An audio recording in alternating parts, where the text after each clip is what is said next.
Hello everyone, today we talk about how to fix the app of Promova. We will go to settings, then we click on apps.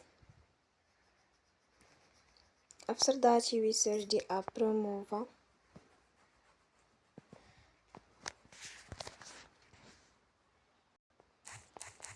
And we click. They will on for stop. After that we go to storage. Then we click on clear cache. In the end, turn your phone and you will restart your phone again. Don't forget to support us by like and subscribe. See you next time and thank you for watching.